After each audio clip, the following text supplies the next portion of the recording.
أعوذ بالله من الشيطان الرجيم.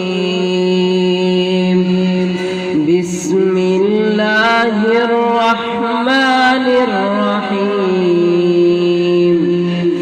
أقم الصلاة لدلوك الشمس إلى غسق الليل وقرآن الفجر إن قرآن الفجر كان مشهودا ومن الليل فتهجد به نافلة لك عسى أن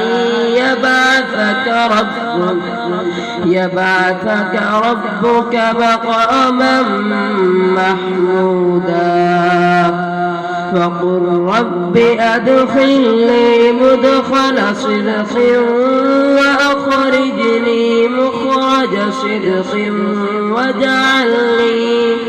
واجعلني من لدنك سلطانا نصيرا وقل جاء الحق وزهق الباطل إن الباطل كان زهوقا وننزل من القرآن ما هو شفاء ورحمة للمؤمنين ولا يزيد الظالمين إلا خسارا فإذا أنعمنا على الإنسان أعرض ونأى بجانبه وإذا مسه الشر كان يئوسا قل كل يعمل على